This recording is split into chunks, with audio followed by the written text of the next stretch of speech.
This video is based on an idea suggested by Jeffrey Gray. Thank you, Jeffrey. Once in a century, a leader rises to the occasion that history provides.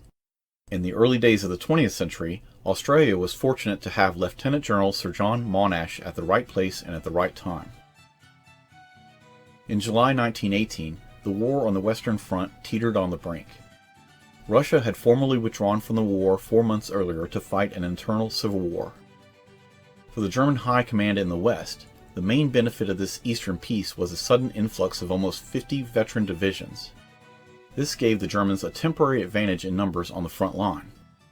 German General Erich Ludendorff of the Imperial Army's General Staff couldn't clearly foresee the full effect of America's entry into the war at that time.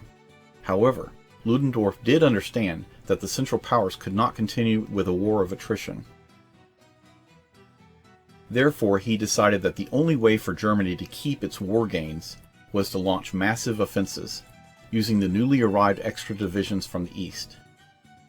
Starting on March 21, 1918, and continuing on for 3 months, the German army launched one major offensive after another, using stormtroopers and creeping barrages to unhinge Allied trench lines.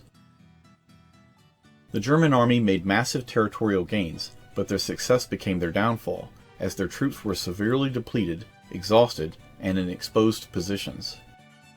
German flanks were overstretched and no longer protected by entrenchments. On top of all this, their supply situation was in a bad state. After mid-June, most of the so-called Ludendorff offensives had ground to a halt with no advantages for the German side. In response to the German spring offensive, the Australian 3rd Division, commanded by Major General John Monash, was deployed to defend the area around Amiens. After an opening became available, British Field Marshal Sir Douglas Haig decided that Monash was the right man to command the Australian Army Corps, and on May 31st, Monash was promoted to Lieutenant General in charge of almost all of the Australian Army in France. Both sides were slowly learning how to overcome the deadlock on the Western Front. Gone were the days when men simply charged machine guns and were slaughtered en masse. To overcome the Germans, the Allies needed to use a combined arms approach that utilized the strengths of each of the weapons at their disposal. Although the concept of combined arms goes back to antiquity, it was slow to be implemented in World War I. It also helped that the Germans had expanded their flanks to an extreme degree, and this meant that Allied troops were attacking thinly held enemy lines. Many generals on both sides had recognized the importance of the new weapons, such as the aeroplane and new combat techniques like the creeping barrage, where the artillery would fire in front of the advancing infantry. For example, mass tanks had been used at Cambrai the year before, where it was demonstrated that tanks were more effective when used as an infantry weapon rather than as an artillery replacement. However, very few generals had a full grasp of how to use the combined arms approach as Lieutenant General Monash did. John Monash was born in Melbourne, Australia in 1865 to Prussian-German Jewish immigrant parents. Monash spoke and wrote German fluently and loved German culture. At the beginning of the Great War, Monash was a prominent Melbourne civil engineer and a colonel in the reserve. After the first Australian Imperial Force departed Australia in November 1914, Colonel Monash was given command of the 4th Infantry Brigade. After arriving for a brief stay in Egypt in January 1915, after 4 months, the 4th Brigade took part in the Gallipoli campaign against the Turks. The brigade initially defended the line between Pope's Hill and Courtney's Post, and the valley behind this line became known as Monash Valley. There, Monash made a name for himself with his independent decision-making and his organizational ability. He was promoted to Brigadier General in July. Following the withdrawal from Gallipoli, Monash returned to Egypt where the AIF underwent a period of reorganization, expansion, and further training. In July 1916, Monash was promoted to command the 3rd Australian Division. He was meticulous in training his men, even though he knew that many of them would be slaughtered on the Western Front. Monash had an analytical mind and wanted to design bridges rather than train men for war, but that was his duty. Here is a direct quote from a letter sent by Lieutenant General John Monash. I am now the Supreme Australian Commander, and thus, at long last, the Australian nation has achieved its ambition of having its own Commander-in-Chief, a native-born Australian, for the first time in its history.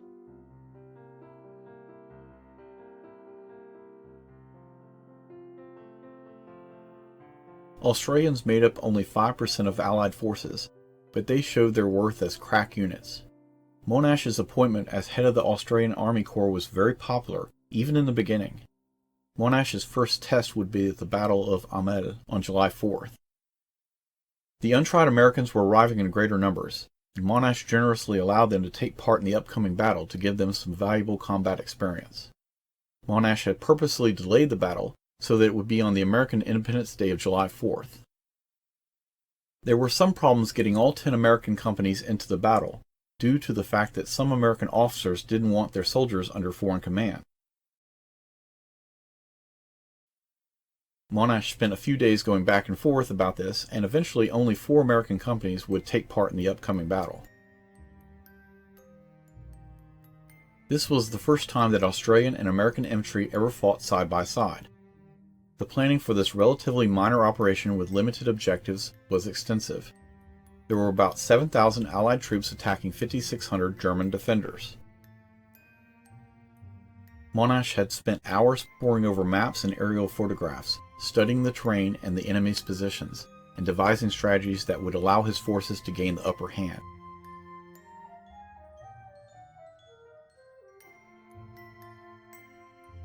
While they were at the height of preparations, right before the battle, popular Australian Prime Minister Billy Hughes arrived and gave a speech to some of the men. This was a good morale booster, and it didn't interfere too much with the hurried activities going on all around him. The goal of the Battle of Hamel was to seize a bulge that projected from the German front line around the village of Hamel, which lies just south of the River Somme. The capture of this village and its surrounding areas would provide an important foothold in the area, which was the key to the defense of the vital Allied logistical base of Amiens. All of the objectives were to be taken within 90 minutes. Maps were drawn with a good knowledge of where the Germans were. The expected main centers of resistance were in the village of Hamel, a pear-shaped trench in the middle of the line, and in Vere and Hamel woods. The attack was planned for 3:10 a.m. in order to reduce the enemy's visibility of the assaulting troops and to protect him from enemy fire for as long as possible. The Australian Corps assault was to be led by the 4th Australian Division, supplemented by brigades from both the 2nd and 3rd Australian Divisions. There would also be a feint attack by the 15th Brigade of the 5th Australian Division just north of the River Somme. 60 new Mark V tanks of the fresh 13th Tank Battalion had just arrived by train, straight from England's factories. There were some fast Whippet scout tanks, but the Mark V tanks were faster, better armed, and had better train movement.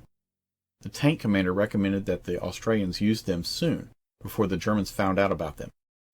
Monash said from the outset that the Hamel battle would be primarily a tank operation. This would be the first battle that Mark V's would fight, but it wouldn't be the last.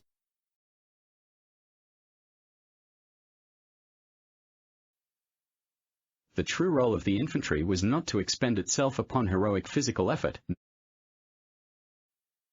not to wither away under merciless machine gun fire, not to impale itself on hostile bayonets, but to advocate under the maximum possible protection of the maximum possible array of mechanical resources in the form of guns, machine guns, tanks, mortars and airplanes. These tanks would give the Australians a truly modern force and reduce casualties by protecting infantry in their advance across no man's land. There were to be 3 waves of attackers, with pauses built into the timetable to reform and rest the troops. There would also be a final objective, so there would be no overreach of the battle, which might subject them to a German counterattack. Monash also arranged massive weaponry support, bringing 326 field guns and 313 pieces of heavy artillery. These guns were secretly moved into position and camouflaged. The artillery had been at work along the Hamel front for weeks, bombarding German positions and firing barrages to get the German defenders to react in certain predictable ways. creeping barrages were started and stopped at unexpected intervals to stop German defenders responding to potential attacks. Gas and smoke were fired together consistently, so when July 4th came, the real attack date, and smoke was fired to cover the attacking Allied troops, the Germans were caught with their gas masks on and their vision obscured. There was no great alarm on the German side because they considered this a daily routine at this point. On the morning of the attack, the Air Force mounted an air raid with large, noisy Handley Page bombers, which helped drown the noise of the tanks moving forward to their start lines. Monash also was provided with several Australian Flying Corps and Royal Air Force fighter squadrons. The fighter squadrons were to seek out and strafe German positions and troops in reserve areas, and to undertake reconnaissance. Pilots marked the positions and movements of German and Australian troops on maps identical to those held by the commanders below, and then dropped the marked maps down to motorcyclists, who dispatched the maps to the relevant section area. Consequently, Monash and his commanders had current information on the progress of the battle within minutes, what is now commonly referred to as situational awareness. The initial barrage lasted for 4 minutes, and it moved at a rate of 100 yards every 3 minutes until it reached a line that bisected the village of Hamel and was roughly 3/4 of the way to the final objective line. This meant that the creeping barrage supporting the operation at the Battle of Hamel used a total of 132,000 rounds in 90 minutes. To put this in perspective, the Germans were on the receiving end of 1,466 rounds per minute and 24 rounds per second. 1/3 of the artillery power was directed at German batteries, destroying their artillery capability to hit advancing infantry through defensive fire. 2/3 of the artillery firepower supported the assault. The tanks went into battle in groups. 15 tanks forced their way through to the enemy rear to block reinforcements. 21 tanks led the infantry onto their objectives, and 9 tanks mopped up the remaining opposition. During the battle, 4 carrier tanks were tasked to carry forward ammunition and supplies, including hot meals to the front line, which greatly boosted morale for the Australians and Americans. Australians also pioneered a new type of supply system. Medical supplies, ammunition, and food were dropped from aircraft using parachutes. This was the first time in a battle on the Western Front that aircraft were used for this purpose. After capturing the enemy front line, the troops moved into the Vea and La Mel woods. Although the tanks were catching up with the infantry, there was still not enough light to shoot and move with accuracy. It was still the infantry's fight. Monash insisted that the tanks be instantly available to the infantry. Too often in the past, the infantry had suffered heavy casualties dealing with strong points while waiting for tanks to arrive. And so, at Hamel, the infantry could signal to a tank, either with a flag or by banging on the side of it, to come and deal with a problematic German strongpoint. This was particularly evident on the outskirts of Hamel village in Vea Wood, where the Germans had strongpoints which were overcome through the dual action of tanks and infantry with a minimum of casualties. The tanks had become the bridge between the heavy but remote firepower of the artillery and the vulnerable infantrymen in the field.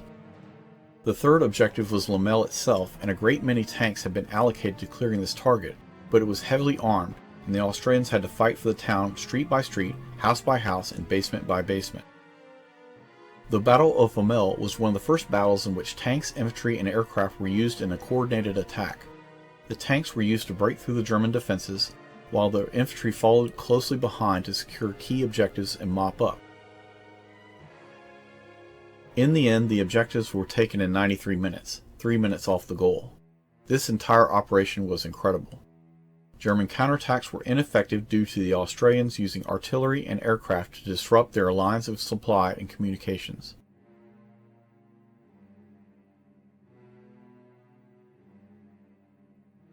"1,600 surprised and sleepy Germans surrendered or were captured.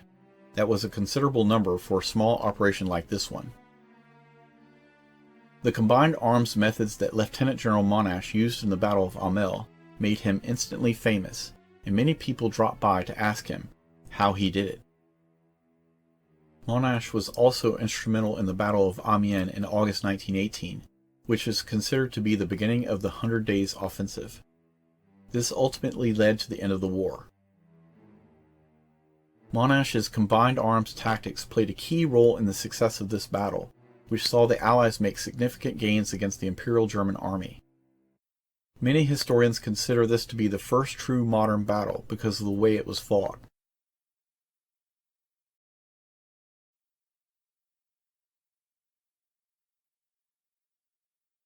Because of this amazing victory, Lieutenant General John Monash was knighted in the field of conflict by King George V of England, the first time this had happened in 200 years.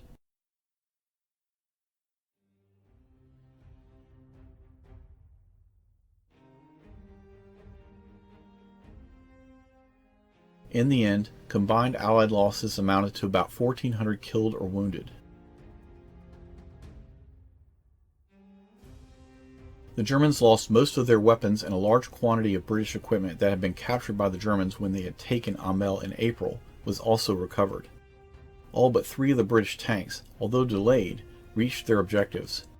At least 5 of the Allied tanks were damaged during the attack, but these were later repaired.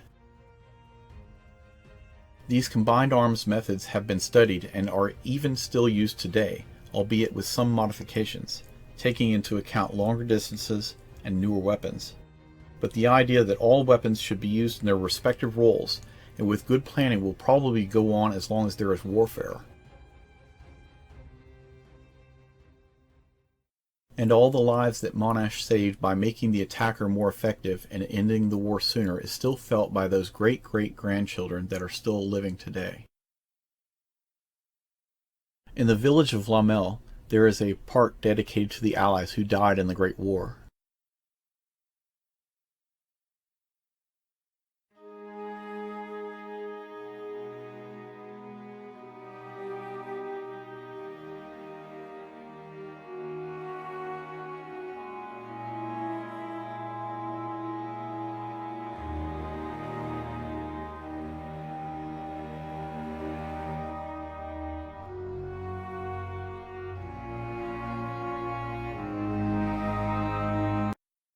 If you liked the video you just watched, then you may like these 2 other videos from EmersusTech.